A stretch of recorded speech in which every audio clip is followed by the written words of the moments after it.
At tignan nyo to ha. Nung nagsalita siya dito, almost clearing Speaker Martin Romualdez. Tingnan. Anong ibig niya sabihin? Meron ba siyang alam? Kasi niya, kinilir na si Speaker eh. Ha? Meron ba siyang alam na ebidensya si Karen Davila? Alright. Magandang araw po sa ating lahat. Happy Easter Sunday sa lahat ng mga nag-celebrate ng Easter Sunday ngayon, di ba?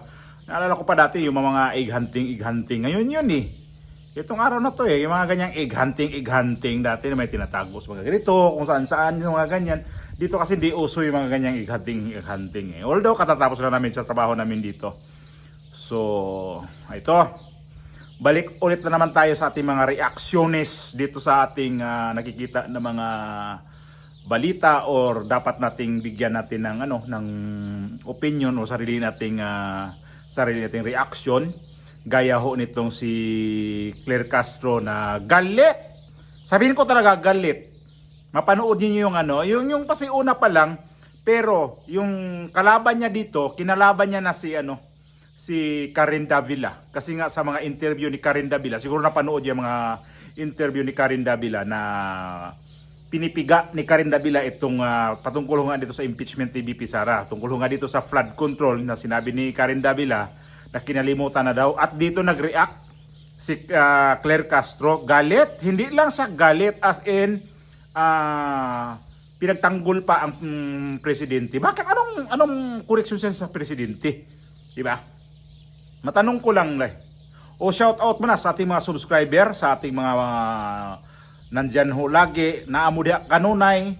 Ako gihapon, Edgar Miurada, taga San Carlos, Pilar, Bohol. Okay.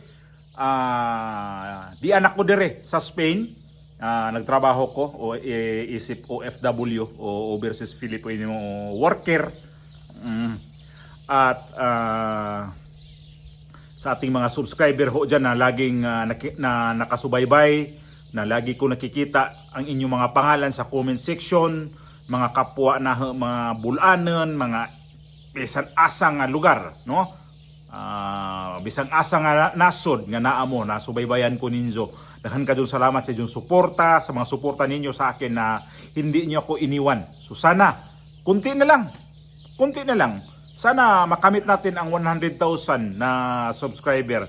Ay, mga 200 plus pa naman ang ating kailanganin. 300 plus pala.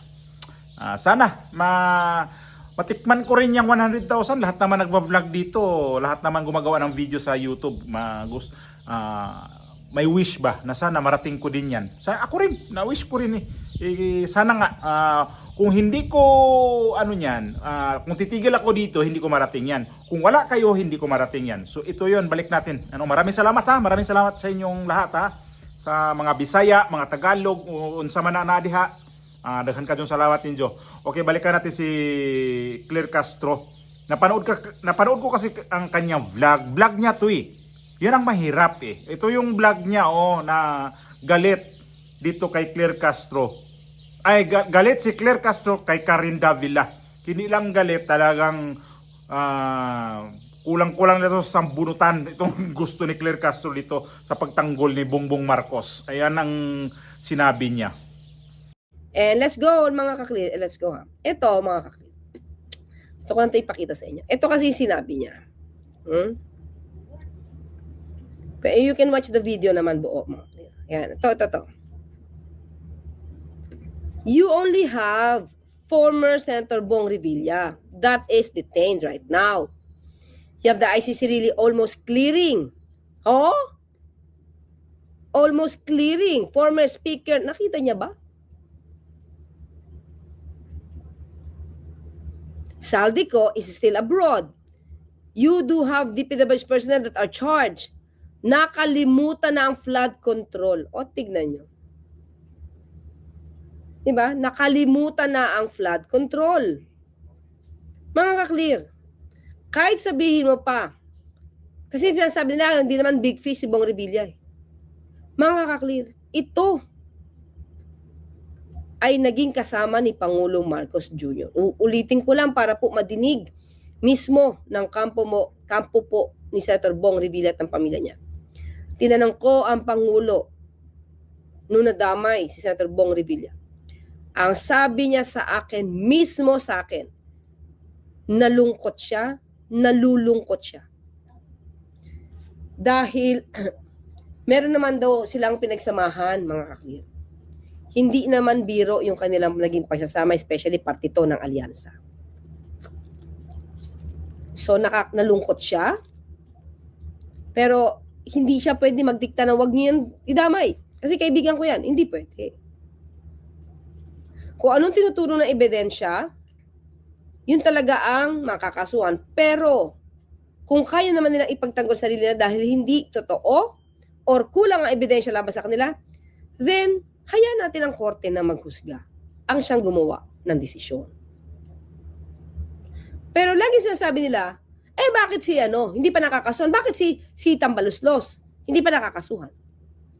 At tignan nyo to Nung nagsalita siya dito, almost clearing Speaker Martin Romualdez. Tingnan. Anong ibig niya sabihin? Meron ba siyang alam? Kasi kinilir na si Speaker Meron ba siyang alam na ebidensya si Karen Davila? Kasi kung meron, hamunin natin. Ikaw na manguna mag-file. Para makita mo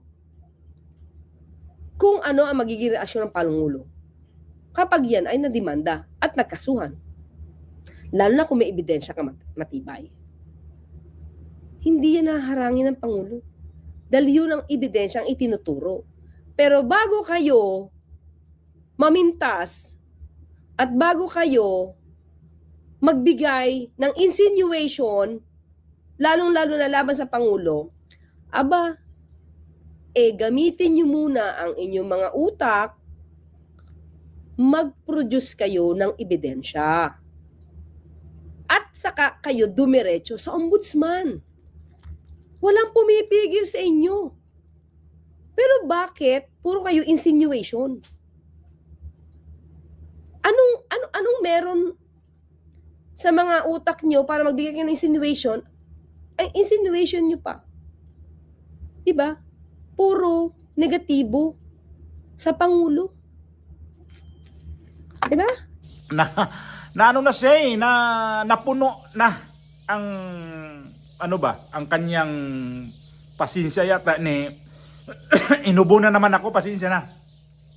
Napuno yata ang pasensya ni Claire Castro dito kay Karen Davila. Kasi one time din to na interview yan ni Karen Davila. Mukhang di sila nagkaano ron mayroon silang mga pasaring-saring din doon na-i-vlog ko din yon. At ito ngayon, hindi si Karen Davila ang may punteriya kay Claire Castro. Si Claire Castro ngayon ang may punteriya dito kay Karen Davila. Galit na galit nga dito dahil dito sa sinabi ni Karen Davila na sa interview niya na kinalimutan na daw yung itong flood control ngayon sa nangyari dito sa siguro ang tinutukoy nga ito yung impeachment ni VP Sara. At marami nga dito nagsabi na parang bumaliktad na to si Karen Davila ngayon sa sa kanyang pag-i-interview. Mukhang pumapabor siya sa ngayon kay VP Sara. Kaya galit na galit itong si Claire Castro at naghamon pa na kung mayroong ebidensya, magsampa ka ng kaso. May hamon siya dito kay Karen Davila. Huwag kang magpuro insinuation lang. So Karen Davila, narinig mo to? Napanood ba to ni Karen Davila? Sana man napanood din to ni Karen Davila para masagot niya to. O sana tawagan ni Karen Davila, pwede ka ma-interview namin dito. Yusek Claire, ayos Yusek. Ay nako naman. Sa katantong exclusive kasi to si Claire Castro dito sa kay kay Bongbong Marcos. Sa tanto niya ditong dipinsa kay Bongbong Marcos, bahala na magka damag-damag ang isang kaugalingon nga idipinsa si Bongbong Marcos, zay paki. Wala sang paki dito. Na bahala na. Kung ano mangyari dito, basta ako dito, die hard ako ng presidente natin natinan ngayon nga si Bongbong Marcos. Wala akong pakialam sa inyo. Kung sabihin nyo man ako na tilap kunot ni Bongbong Marcos, wala ko'y pakialam Basta importante, harangan ko kayo lahat. kayang-kaya ko kayo. Yan ang ano ni Claire Castro eh. Tinawag pa nga niya to si tinawag niya pa to si Karen Davila na bias. Bias daw ito. At hindi pa kayo tapos nito, nagkalkal pa siya ng mga video ni Karen Davila nito. Na nung panahon pa yun ni hindi ko na sinama dito. Nung panahon nung nung namatay si EPJ. Kinakalkal niya yung mga video na yun na parang gusto niya makaganti ba kay Karen Davila na pinagalitan daw na ni Susan Roses. Pero wala siya makuha eh. Ay wala. Sabi niya, bigyan niyo ako ng link, humingi ng link para makakuha siya ng link na makita niya yung na pinagalitan si si Karen Davila. Ano ba yan? Nagkapalit-palit. Kaya ngayon ito si Karen Davila, dapat ito tawagan niya. Nangyari kasi ito noong March, bago matapos ang March itong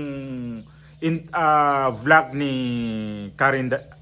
Claire Castro. Nalilito ako, ano ba to? Gawa siguro sa nagrugi pa ako gikan sa trabaho. Pasensya na mga kababayan.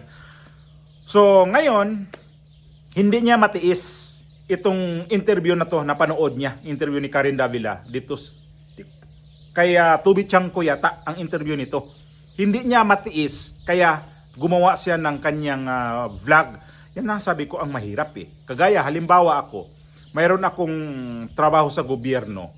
Madadala ko ho iyang trabaho na yan na mga interview, ang sagot ko dyan sa pagbablog ko. Kasi galit siya sa mga Duterte eh. Galit siya sa umaatake sa mga Duterte. Kaya ito si Karen Davila ngayon, akala siguro ni Claire Castro, bumaliktad na. Kaya ito ngayon, ang niya na, mag-file siya ng kaso. Wag puro na lang insinuation. Di ba pwede na mag-react ang ibang mga broadcaster o kaya mga anchor dyan sa kay Bongbong Marcos porket nasa sila sa kanilang programa? Hindi pwede na pwede kang maglabas ka ng iyong saloobin din do sa gobyerno. Nakikita naman clear o ano talaga ang klaseng panggobyerno yung dumapo ka ngayon. Uy, halalahanin mo si Bongbong Marcos malapit-lapit na ho yan matatapos. Kung matapos ni Bongbong Marcos yung 2 taon mahigit, swerte ka. E paano kung hindi? Paano kung matigbak na si Bongbong Marcos na daghang nagchismis karon na naa daw stage 4 cancer si Bongbong Marcos. Pero di ko na pinatulan mo na yan. Kaya lang, ang mga nasa social media ngayon, grabe talaga. Kung napansin niyo yung ang mga social media ngayon, lalo sa Facebook, ang daming nagsishare niyan na mayroong stage 4 cancer si Bongbong Marcos. Kaya ingat-ingat ka din, Claire. Huwag ka masyadong atake dito sa mga kumakalaban kay Bongbong Marcos. May mga opinion kay Bongbong Marcos. Ang dami niyang mga sinasabi dito kay Claire, kay Karen Davila. Hindi niya na siya parang ang feeling niya ba na inaapi si Bongbong Marcos, kaya eto na, tinatayuan na ni Claire Castro. Matindi ka talaga, Claire. Hayop ka talaga sa kadipinsa mo kay Bongbong Marcos. Huwag naman masyadong sagad sa buto ang pagdipinsa mo sa presidente mo na yan. Kasi wala kang walang maipamana si Bongbong Marcos sa inyo. Nasa mga cabinet secretary ngayon, yung sa mga under secretary. Wala ko yung mapamana dyan. Ano maipamana niya? Galit na nga yung mga tao ngayon kay Bongbong Marcos. Ayan na nga eh. Gitunglo na gani si Bongbong Marcos nga sana nga mamatay daw. Nako po naman. Diyos ko naman mahabagin. Kaya galit na galit itong si Claire Castro dito sa mga media na feeling niya ay hindi dumidipinsa kay Bongbong Marcos. Yan ang feeling niya eh. So galit na galit siya kay Karen Davila. May hamon. O sige, mag-file siya ng kaso. Wag puro na lang dito. Parang niya na wag yung pakialaman ng presidente. Kasi presidente ho 'yan. Hello. Nako. Ginoo ko. So ayun yung nagiging nakita ko kasi sabi ko Pasko ng pagkabuhay. Ito yung napanood ko itong kay Claire Castro. Ang tindi talaga ni Claire Castro. Hindi na siya makakatulog sa kadipinsa kay Bongbong Marcos. At meron pa itong mga issue, di ba? Alam niyo yung issue nito? may na-issue ho to si Claire Castro na mayroong di ko na lang ituloy. Tsaka na lang. Kung napanood niyo yun, basta yun na na-issue ho yan siya.